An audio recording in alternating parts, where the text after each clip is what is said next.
Good morning, good afternoon, and good day wherever you may be joining us from. Welcome to another edition of the Digital Download, the longest running weekly business talk show on LinkedIn Live. Now globally syndicated on TuneIn Radio through IBGR, the world's #1 business talk, news, and strategy radio network. Today, we're talking about how to inspire the side hustle generation.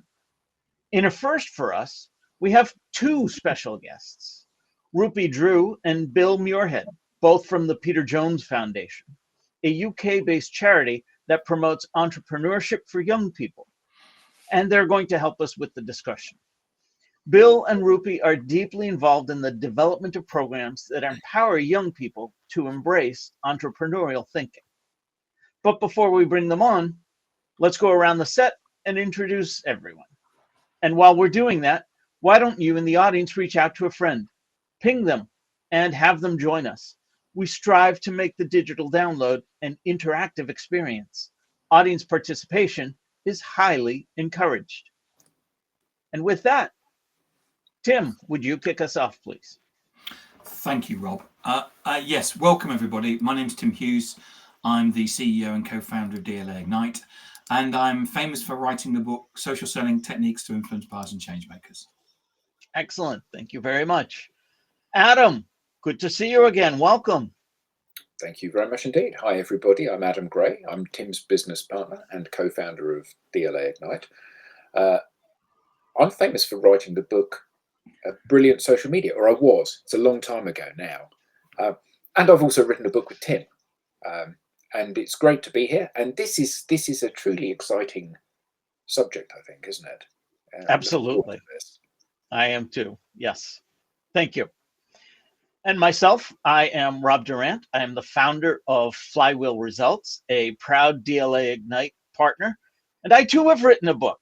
I have written the Social Enablement Blueprint. Stop pitching and start selling. Thank you, Tim. All right. As I said, this week on the Digital Download, we'll speak with Bill Muirhead, Managing Director, and Rupi Drew, Head of Programs at the Peter Jones Foundation. Their work has played a pivotal role in helping the side hustle generation develop the skills needed to navigate today's business challenges. Let's bring them on. Rupi, Bill. Hi. Hello. Welcome. Hello, everyone. Hi, guys. Lovely to be here. Fantastic. Rupi, let's start with you.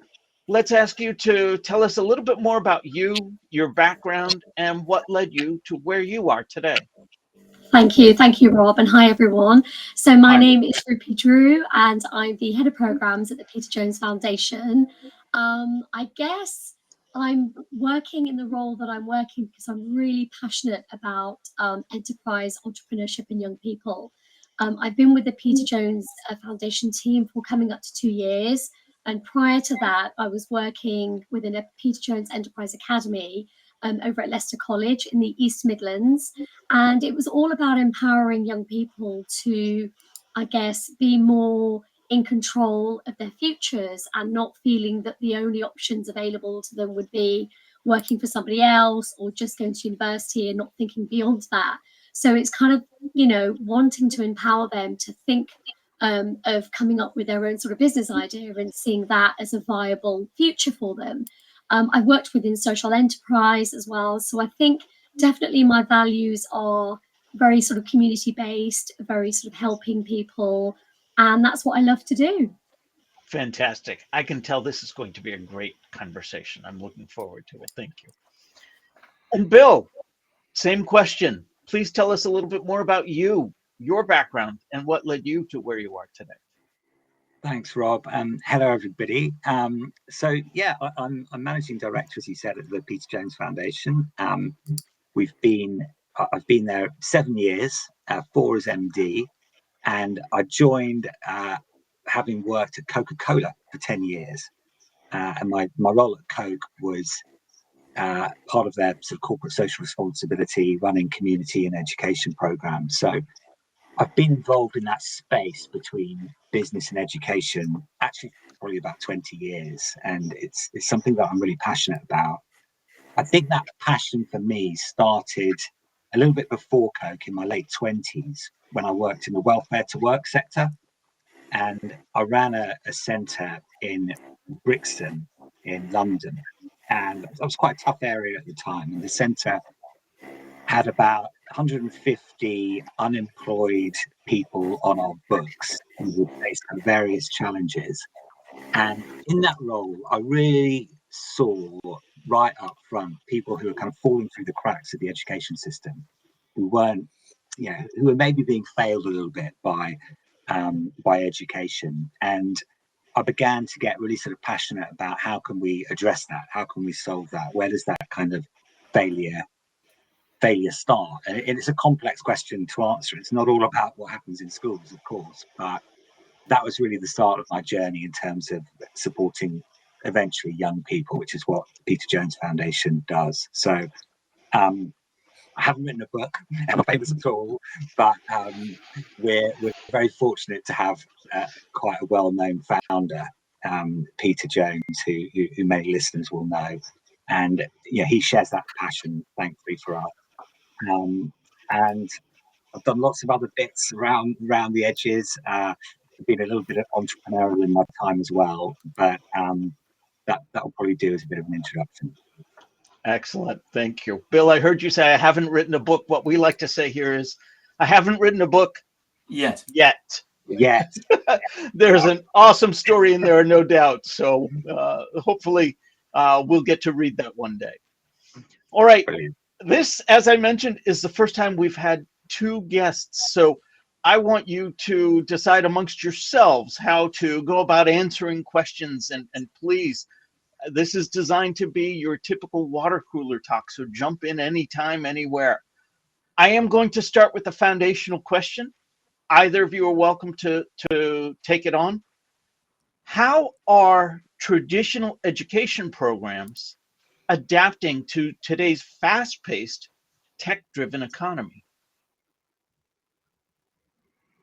Oh, that's so good. Yeah, you can take that one, Bill. I'll defer to you. Well, look, if I'm honest about it, as a foundation, we feel, and I'm talking about the UK here, right? We're a UK-based charity. Things, I'm sure, are very different in different geographies. But here in the UK, we as a foundation would say that schools systemically aren't doing enough to prepare young people for this new world, and really to help them develop core essential skills in a more broad sense. Around about there was a survey that was carried out by the Prince's Trust recently that identified that over half of young people have never been taught about a new business, but at the same time how to set up and run a business. But at the same time, we're seeing a dramatic rise in side hustles, 32% increase in side hustles in the next 10 years. And a lot of that is being driven by tech and the opportunities that new technologies give for young people to set up businesses more easily. If you look at, just simple things like e-commerce platforms or platforms like Canva, where you can kind of develop logos and what have you, or crowdfunding platforms like Kickstarter. It's so much easier now for young people to go out and get that funding to get the core elements of their business, but they're not being taught about it in schools. So I don't think the school system has really sort of caught up with the desires of young people and the interests of young people in business and entrepreneurialism, and particularly in how they can harness technical innovations to realize their ambitions in that sense. Can I add to that, Bill? I think also there is obviously there's a real lack of funding as well. So whilst we've got massive technological advances, and even if you were to look at just having iPads, every classroom and all students really should have access to all sort of types of technology. But there is a lack of funding, which means that you know, you can only do the best you can with what you have. And even just simple things like having, you know, access to laptops and things, you know, there's a lot of sort of, you know, digital poverty. So I think that, you know, let's definitely not do a disservice to schools. They do the best that they can with what they have, but it's a question of kind of upskilling teachers so they do have the latest tech, you know, AR, VR, AI and all that sort of stuff, that they can, you know, empower young people to really harness that and, you know, to help them kind of along the way. I mean, obviously, you know, at home, kids might have access to all sorts of tech, you know, with their mums and dads, but, you know, when they're in school, sometimes it's quite a different sort of thing. So I think that there is just a real lack of funding as well in that space. Yeah, I mean, Rupi's absolutely right, and I totally echo what she's saying. It's not, you know, it's not about being critical of teachers at all. It's more, and I think teachers would agree, the rigidity of the system and the lack of funding, as Rupi says, that can really create barriers to helping young people to develop. And certainly that digital poverty is something that was highlighted during the pandemic, and we as a charity worked with organizations to kind of help address that and get devices out to young people who didn't have them. But yeah, it's something that could be done better. Although I assume that there is also an element of the curriculum and the way things are taught is quite rigid and structured. You know, my son has left school now, but when he was at school, he did business studies, and he was taught business studies from a textbook. You know, and the textbook didn't reflect the way that businesses now operate, and it was taught by somebody who was a lifelong educator rather than an entrepreneur and a business leader. So I guess that there's also a bit of a disconnect there, isn't there, in terms of yes, there is digital poverty. And in fact, another friend of the show who's been on as a guest is a digital inclusion officer for one of the councils in the UK. And actually, you know, one of the things that she flagged was this huge poverty. And you said, Rupi, about mums and dads at home maybe potentially having the tech. And actually, there's an issue that in some houses, they simply don't have tech at all. So kids don't get any access to that and the launch pad for that. And it causes all sorts of issues outside of business as well. But is there an initiative that needs to take place in schools which is about teaching the teachers to be more entrepreneurial and inspire the kids? Because particularly if and you said, Bill, about working in a centre with 150 unemployed young people. If the expectation is you're not going to be able to get a job, actually maybe the thing to do is create your own job. But you need to believe it's capable to happen, don't you? Yeah, no, absolutely. You go for it, Rupi. Yeah, I mean, it's quite interesting. So part of my role is we have a number of Peter Jones Enterprise Academies, and they specifically, you know, they teach either a BTEC in enterprise and entrepreneurship, or we offer a wraparound service to business A level, sometimes economics, because sometimes there's an overlap in some of the content. And often there is a problem with staffing, you know, quite simply, when you're up against it and you need to find teachers to pull in to teach a particular unit or, you know, a particular topic, you know, you don't always have the right teachers at your fingertips. So you have to pull in people who have expertises in other areas. So I would say, I think nowadays, I think you have to be so agile and you've got to be really creative. And you have to look to your own networks and see who you might know that is running their own business. I mean, certainly, you know, in my previous role at Leicester College, a lot of the teaching team would often bring in people that were friends or connected to them in some way.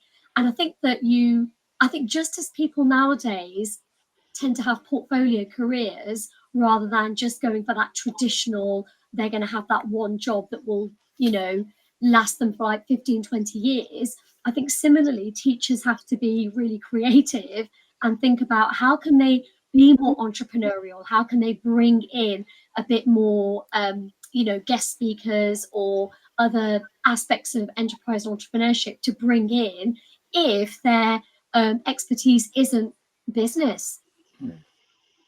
Yeah, I just to build on that, and Adam, you make some really good points there.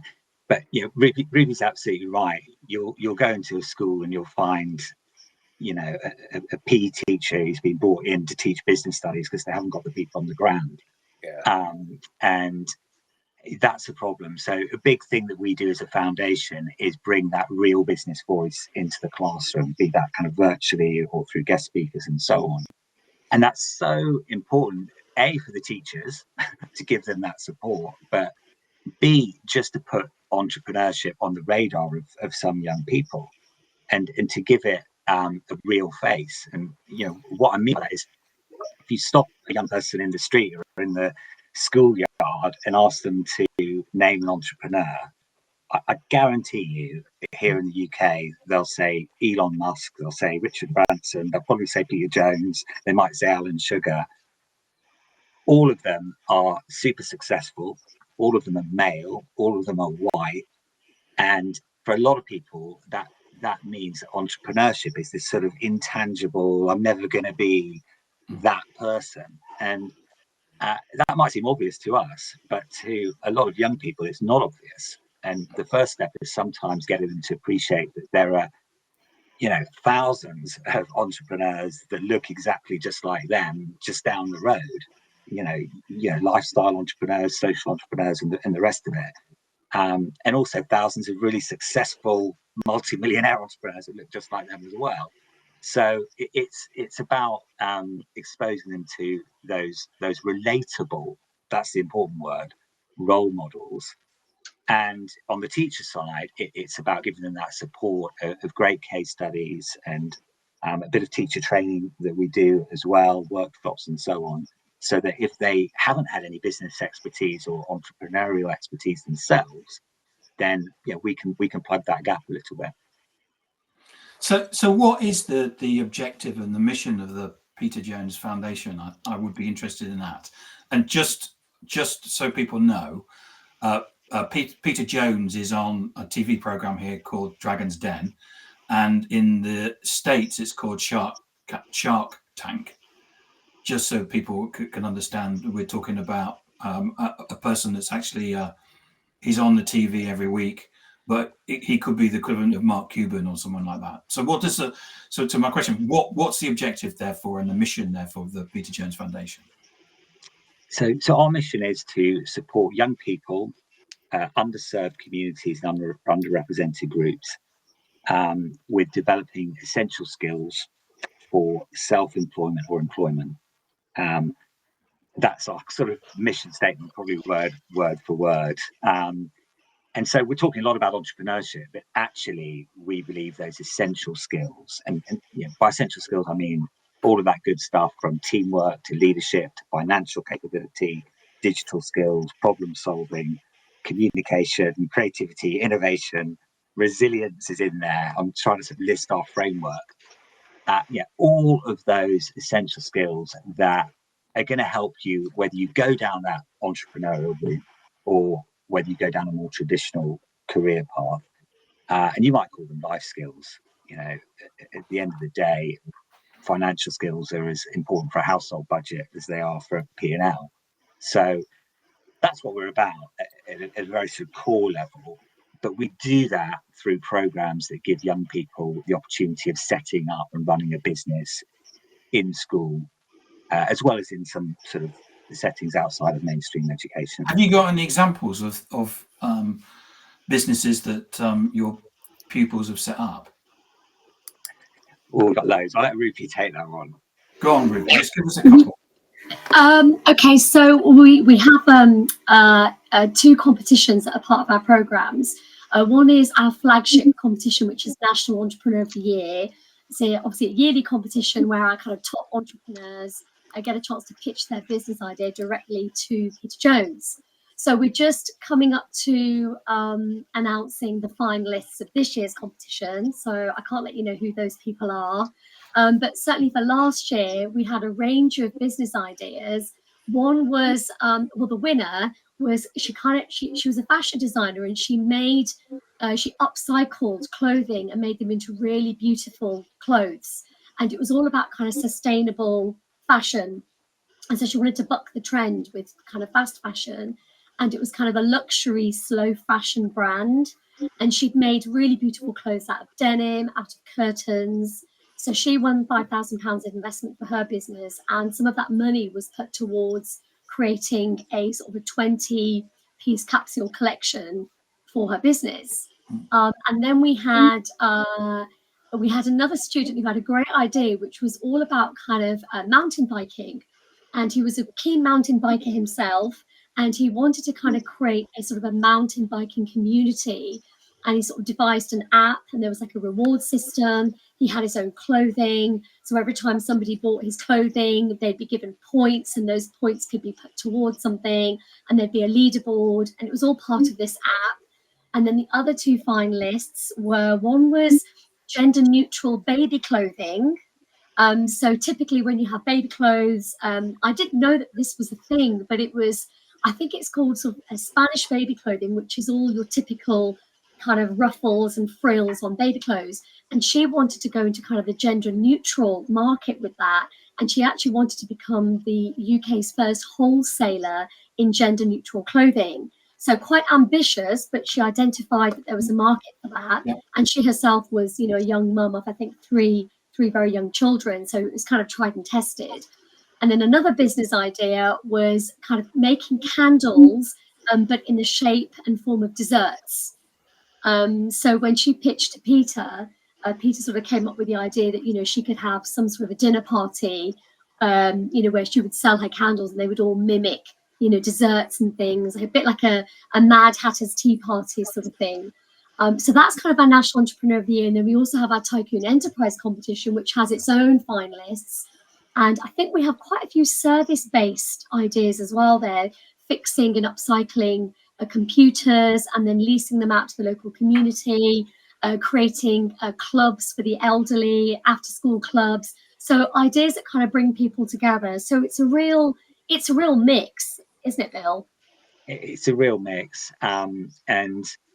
We could take up the whole call because we really love our beneficiaries. Nothing we like more than telling sort of beneficiary stories. I've got to throw one into the mix, and then maybe a couple of reflections on what Rupi was saying. But the one I wanted to share was actually in the summer holidays. Me and my son went karting. I don't know if any of the audience have been karting, but I'd never done it before. I loved it. We had a great time, and there was a little camera on the helmet as we went around this karting track, and at the end there was a QR code you could download a film. Downloaded the film, and I was really chuffed to see that it was from a company called Viewpoint Videos. And Viewpoint Videos was set up by a guy called David Humpston, who 10 years ago went through our Peter Jones Enterprise Academy program and pitched that idea to Peter Jones and got a £5,000 contribution. Wow. Yeah. And I always say contribution rather than investment because there's no equity in it. It's just, here's £5,000. We love the idea. Go for it. And you'll speak to David. He's a lovely guy, and he'll pinpoint that moment as being quite pivotal in his journey. And that business is now valued at 10 million, and he's one of our success stories, obviously. But just listening to Rupi, one of the things you might have picked up on is that what we quite often do is hone in on a person's passion. And particularly if it's a person, we work a lot in kind of areas that are quite disaffected. Part of our mission is to help people who are facing the greatest challenges in communities across the UK. And quite often what you see is a real poverty of aspiration.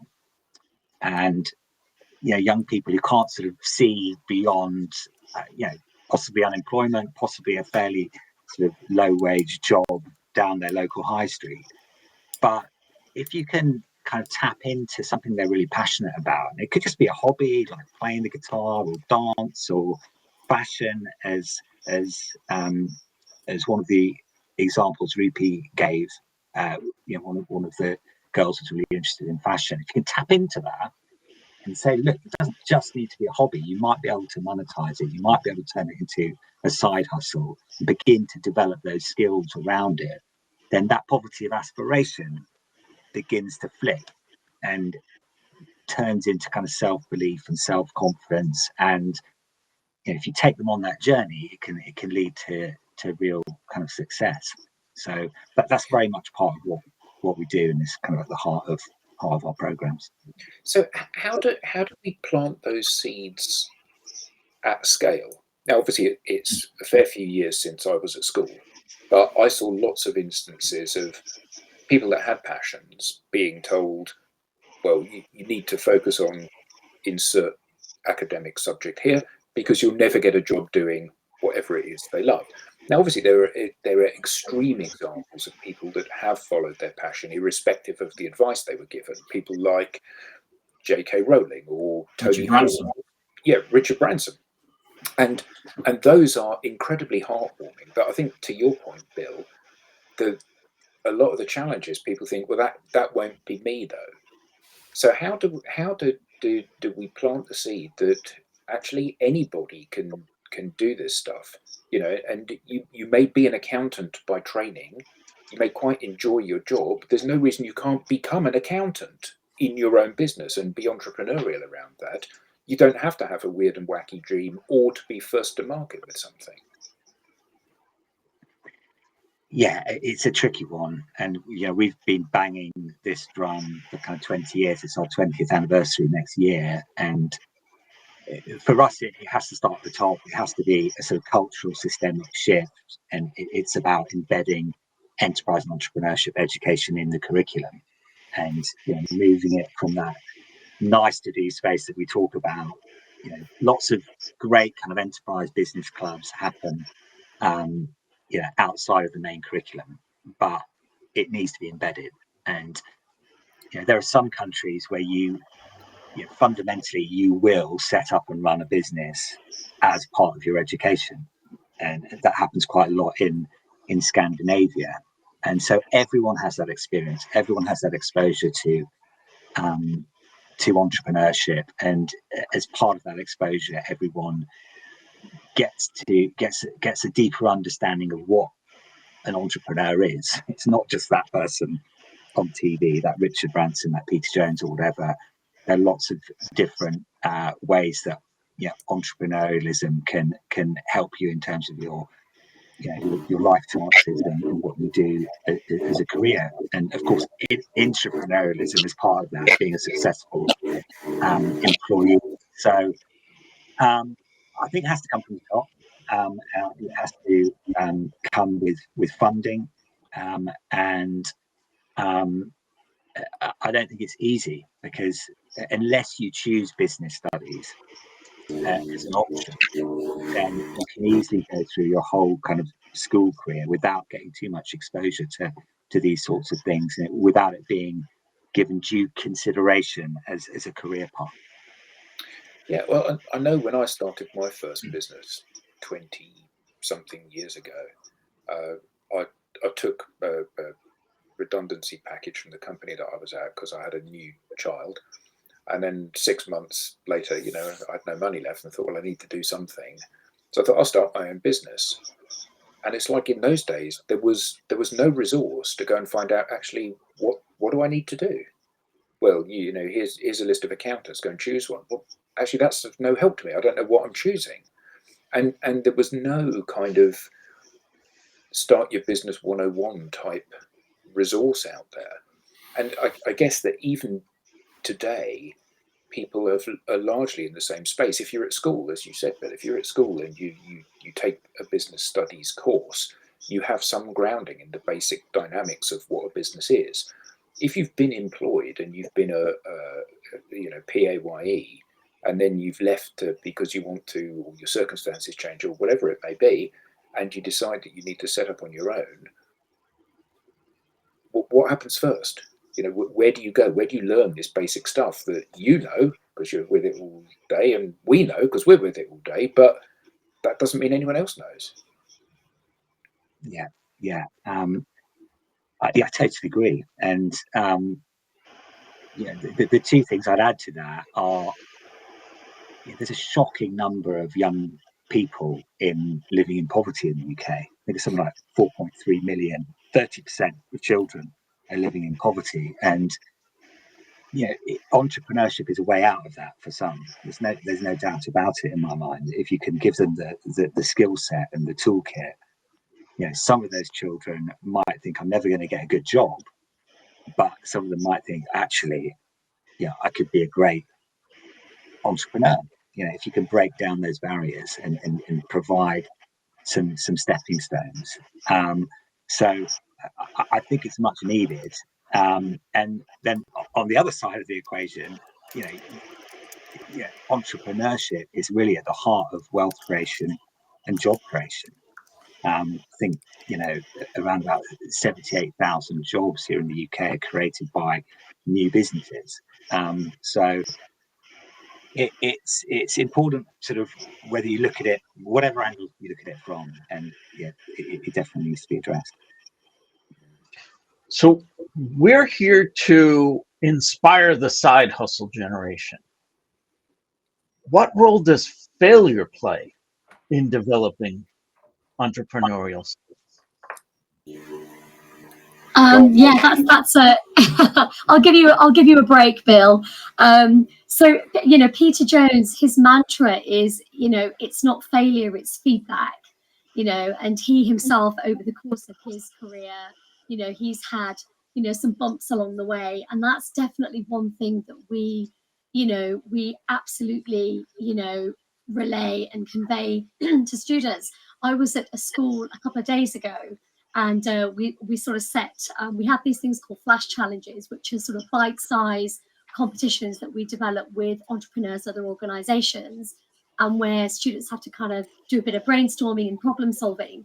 So for the first one for this term, it's about them building a personal brand.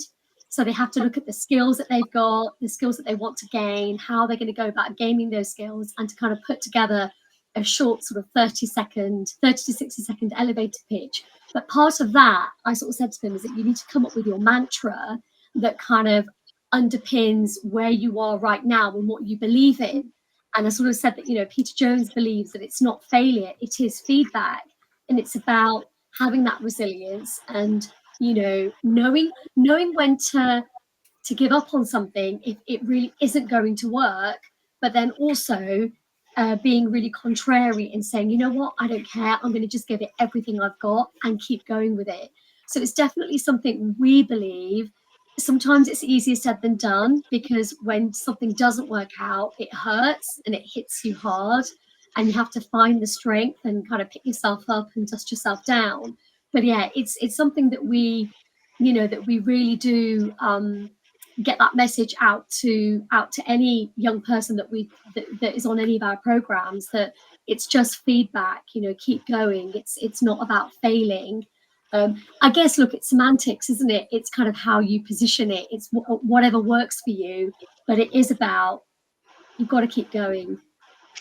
It's absolutely about semantics. I know myself, right out of college, I tried my hand at running a venture. And what I'd like to tell people about that time is, yes, I ran a small business into the ground. So, that mindset really kept me from trying again for a long while. I learned more in the year and a half that I was trying that than I had in the 5 years it took me to get my 4-year degree. But with the right mindset, had I looked at it as feedback, I think it would have been a very different approach going forward. We do have a question from the audience. I want to bring this on screen and share. Andrew Slesser asks, is the biggest fundamental change needed to be the mindset in how the education system works and is funded? The opportunities to learn these skills need to be available to all areas within the country to allow us to find the next Peter Jones, Richard Branson, etc. So the short answer from me is yes. I think that's a really good way of phrasing it. It is a mindset, and I don't want to make out that there are some amazing schools out there, right, who are doing this really, really well and have managed to embed enterprise education and nurture, an entrepreneurial mindset and the rest of it. So there are definitely great examples. So it's not a question of it can't be done. It's just it's not. It is a systemic thing, and I think it is a mindset in terms of the messages that are sent to schools, and obviously Ofsted's being looked at the moment, and I think that's an opportunity actually to revisit enterprise and entrepreneurship education and how that's looked at in schools, and to change that mindset. And I think the new government here in the UK is also putting a greater emphasis back on project-based learning, which is something that we champion as a charity, that kind of learning by doing, if you like. Because a lot of the young people that we work with aren't, let's say, naturally academically inclined. But if you give them a project, if you give them something to sink their teeth into, and then you show them that they're learning and they're developing these skills, then you get some great outcomes. So I think it needs to evolve, and I think a different mindset is a really nice way of articulating it. I think there's also the how it's framed. So we went through a phase a few years ago where nobody was allowed to fail, nobody was allowed to lose. And I think that there's a big difference between you failed, then you are a failure, or you lost, you are a loser. And actually, failure is part and parcel of the real world, and children need to be introduced, or young people need to be introduced to that early. But it's like, you did a bad thing does not make you a bad person. You did this wrong doesn't make you a broken person. And actually, that's a really important message to instill, isn't it? So that as you said, Rupi, people can dust themselves down and have another go, because they know that actually it's not something inherently wrong with me. And that's quite a big shift, isn't it? It is. But, I'm also wondering, I think the education, the culture is, exams, right? So, it's all about doing the best that you can, working really, really hard to get the grades that you need to pass those exams, to get onto the next level. And I think that is very much part of our culture. So how can you then switch that part of your brain off and then think, right, I'm going to do this new venture, or I'm learning a new skill, or I'm learning a new hobby, and it's not quite working out? How can you still be resilient if that doesn't work out, when you've been trained to think you cannot fail your exams? So I think there's a bit of disconnect, isn't there? Because you put your all into not failing your exams, but what about failing other things that you can keep going at? Is this going to be on the test? It's in the exam. Right. I think, I think there's an imbalance at the moment, right? I mean, exams are important. None of us would kind of discount exams, but they're too important, and skills are not important enough. And there's an organisation here in the UK that does great work called the Skills Builder Partnership, and they're trying to work not only with schools. I think they've got about 80% of schools signed up to their framework of essential skills. And interestingly, they did a bit of work that identified that if young people, there was a 22.2 billion cost to the UK economy of young people not developing those essential skills. But the important piece they're now doing is trying to engage employers, so that the same skills framework is used in the context of professional development. And with that, you're going to get more of a systemic change, because if skills are held in higher regard against a framework by employers, then that, to my mind, will have a trickle-down effect to the education system. But we're certainly seeing a lot of employers wake up to the fact that the skills aren't there, and say simple things like, look, we'll get people who've come out of university and they can't stand on their own 2 feet and deliver a presentation or write a decent email or whatever it is.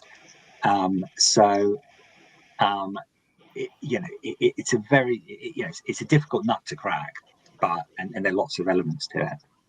But I'm still encouraged by some of the work that's going on and some of the changes that are taking place recently. Can you talk a little bit about adaptability, its importance, and how you might instill that in today's youth? That's a good one. I can certainly talk to our Tycoon program, and Rupi, do chip in and tell me if you agree. But our Tycoon program is our sort of entry level program, if you like, and we have, kids as young as 6 doing it in primary school, and they're setting up and running a business, sometimes just within a term, and sometimes it's like an arts and crafts business or cupcakes or a boot wash or whatever it is. But at a very simple level, they're beginning to understand the fundamentals of what running a business is like. And it's a competition, and it's run through a digital platform, and there's a leaderboard that shows your profit. And so you can see how you're doing against other student-led businesses in your age category across the country. But to come to your question, whilst it's a competition, it's not based on profit at all. It's very much based on the business journey. And what we encourage the young people taking part to do is to periodically reflect and run a business that's quite iterative. So that involves them, going back to the previous question, making mistakes and learning from those mistakes, and not seeing those mistakes as failure, but just seeing them as part of a journey that ultimately will lead to some level of reward. And that necessarily involves adaptability, because you're identifying what's gone wrong and you're thinking, okay, well, how can we change that? Maybe we didn't get the pricing right, or maybe if we look at ourselves as a team, maybe we're doing different, the wrong roles, maybe we switch it up a little bit, or whatever it is. So I think that adaptability, or that skill to kind of identify what's going wrong and make the necessary changes, if you like, is actually quite intrinsic to that program. And one of the things that we find is appealing to the program as a learning journey. I think to echo that as well, Bill, I think it's certainly in terms, of our, any finalist that kind of goes through to, to pitching directly to Peter, we'll have feedback for them. And so we may make some recommendations on, look, it's really great, you did really well with your semi-final pitch, but we really think that you should consider X, Y, Z for your business, whether it's you're trying to do too much, trying to focus on one particular thing, or you're not quite ready to franchise it yet, scale it back, see what you can do in the next sort of 1 to sort of 2 years. So I think that when you're working with young people, they can be really possessive and really passionate and quite stubborn with their vision and their idea. You don't want to take that away from them, but they also have to consider that there might be other feedback might help them to improve their ideas or to refine it, and so that when they are presenting to the ultimate dragon, they're in with the best possible chance. So sometimes students find it quite hard to take on that feedback because they really don't. They want to protect and preserve whatever idea they pitch to us. But there is definitely that adaptability where they've kind of got to let go of what they've been thinking is a really great aspect of their business, but actually we think that's not really going to fly. It's not really going to work. It's not viable. It's not feasible. So it can kind of manifest that way as well. We have another question from the audience. I'm going to read it, and then I'm going to paraphrase what I think is being asked. Bruce St. Clair asks, completely understand that you're not psychologists. I'm hearing some messaging pertaining to codependent thinking. Can you address this when it comes to having a genuine interest in starting your own business with that insecurity? And me paraphrasing is, how can I start a business if everyone else is telling me you shouldn't start a business? Oh, I'm thinking. Do you want to take that one, Rupi? I'm thinking about it. Yeah, no, absolutely. Well, I mean, there's two ways to kind of approach it, right? The first is the real practical, what work have you done that makes you think that your business idea is viable and it's feasible, right? Have you done, any market research? Have you tested your product or your service? Have you had any feedback? Or is it just something that you have just been dreaming of since you were really young, and as you've gotten older, it's just never left the back of your mind, and you just really want to do it, but whoever you speak to says, I really don't think that's going to work, right? So you could just go for it, but that doesn't mean to say that you could potentially lose all your savings by investing it into it. Start small and start, maybe look at the first phase as a bit of testing, a bit of market research, and at least that way you're still doing it, even though people perhaps are saying that you shouldn't. I mean, I don't know, if you have set up your business and you want to keep it going despite perhaps the odds are stacked against you, then that's, maybe something a bit different. But, it kind of depends what it is. Yeah, I'm sort of trying to think of the typical barriers. Sometimes it's I can't do it. That's too scary for me. I haven't got the skills. Sometimes it's I've got the skills, but my parents don't want me to do it. They want me to go down the more traditional route. Sometimes it's I want to do it, but I don't know where to start. All of those things for me have answers and solutions to. If it's the can't do, then that is going back to what we were saying earlier. It's about kind of instilling that self-belief, and that can be through mentoring or providing role models, or just as Rupi was saying, start small, start with a little side hustle, see how it goes, get a bit of confidence, and so on. And that side hustle approach can sometimes be a way of softening any kind of parental resistance as well. If it's like, look, this isn't going to derail my studies, it's just on the side, let's see how it goes, sort of thing. So I think it's kind of different approaches for different circumstances, but often it's about that kind of self-belief, and that in itself is an interesting thing to mull over, because we all know that kind of anxiety, mental health issues are massively on the rise in young people, and we'd say that if you can get entrepreneurship education right, that's another kind of route out of that. It's not the solution to the kind of mental health crisis, but it's potentially part of the solution, because if you can give a young person who's feeling a bit sort of down and anxious and is in a bad place something to kind of believe in, and something to invest in, and hopefully something that begins to get successful and give them that confidence and self-esteem, it can be a really powerful thing. To those of us on the panel and those of us in the audience who might not be considered youth, where can we start? How can we inspire the side hustle generation? What is one thing that you could suggest any one of us do to start that process?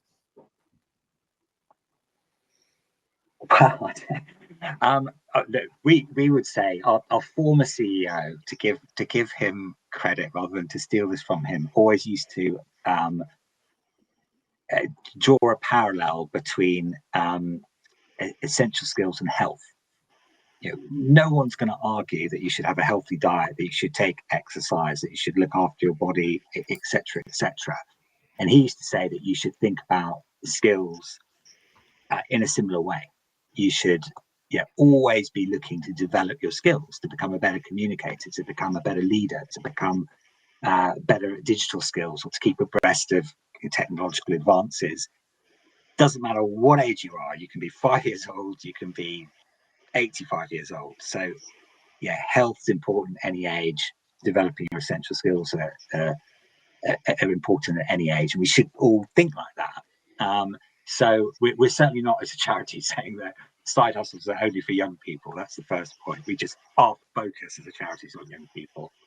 I think in terms of how older people can support younger people and help with addressing some of these issues that we've talked about, there's so many ways. I mean, a first step might be just to kind of introduce yourself to your local school and go, hey, I'm a kind of a successful entrepreneur or business person with an interesting story. If you've ever got like a careers day or you want to talk, I'm your man, sort of thing, or bear me in mind, or maybe that's a starting point, and that can lead to kind of becoming a mentor. We've got some fantastic mentors connected to our programs who have supported young people on their journeys. I don't know, Rupi, you could probably think of some other. Yeah, no, I was going to say that, schools are always crying out for guest speakers to kind of come in and speak to students and share your experience. I mean, it might be that, you've got a school in your area that is, doing, taking part in the Tycoon Enterprise competition, and they may need somebody to come in and just help them with their business planning or with their sales techniques. Or, you might have your own sort of connections. Students might want to set up a pop-up store trading day, in their local, community centre or whatever it is. I think collectively, with your experience and with your knowledge and with the books that you've written, I think that you could definitely, there's going to be a lot in there that teachers and I think young people would really benefit from. And then, as Bill said, that could, I was going to say mentoring, but you've already sort of covered that, and it can lead to that. And that's the beauty of it, I think, because once you've got that relationship with a school and with a teacher who's really, really passionate and really keen to kind of embed enterprise into the school, that in itself can lead off to so many opportunities. So, a quick question here. Side hustles. Why now? When I was a kid, there was no such thing as a side hustle. Well, not in the way that there is now, where everybody's got some kind of side hustle going on now. So why now? Why is it A, acceptable, and B, fashionable or even glamorous to do something away from your career? Well, my answer, I think the side hustle thing was massively sort of accentuated by the pandemic, but I think my main answer would be technology has just made it a lot easier to set up a side hustle and do some e-commerce on the side, or set up your own website in your free time. And I think really technology's been the big enabler in terms of people setting up side hustles. I think there's probably been a bit of a cultural shift as well, and maybe it's slightly being driven by young people as well, as Rupi said earlier, that sort of interest in portfolio careers and looking at YouTubers and influencers and the rest of it who are earning a tidy sum by just doing something on the side. So that's what young people are seeing a lot of, and it's saying, well, look, I don't need to have all of my eggs in one basket. I can have several baskets, and we think that's a really healthy progression. By the way, we think, you don't want anyone getting made redundant and having no income. So if you've got several incomes, it's a safer place to be. Rupi, and I don't know, Bill, what do you guys think? That might not be the right answer. I think nowadays portfolio careers are going to be the way forward. And I think that's also because quite often it's not just technology. Well, technology, being a musician, for example, what the advice now about being a musician is that you're a musician and you're something else, because you're not able to make the money that maybe that you were able to do in the past. And so I think sometimes also there's through necessary you're actually going to require to do a couple of jobs. Rob, do you want to pick up LinkedIn users comment before you do the wrap up? Sure. A LinkedIn user says, I found my first gig in college by cold calling service organizations, asked about their pain points, and offered my help as a learning opportunity to help their business. Excellent. Yeah, great. Rupi, Bill, This has been great. Thank you so much. Where can people learn more? How can they get in touch with you? Well, we're online at peterjonesfoundation.org. You'll find our contact details there. Reach out to us as a foundation or to us as individuals, and yeah, we'd love to have a conversation. Excellent. And it's been a pleasure, by the way, being. Thank you so much, Ruby and Bill, for coming on. Thank you so much. Thank you, guys. I've missed my water cooler conversations, so this has more than made up for them. Thank you so guys. much. We now have a newsletter. Don't miss an episode. Get show highlights, beyond the show insights, and reminders of upcoming episodes. You can scan the QR code on screen or visit us at digitaldownload.live/newsletter. On behalf of the panelists, to our guests, to our audience, thank you all, and we'll see you next time on the Digital Download. Bye. Thanks, Ruby and Bill. Really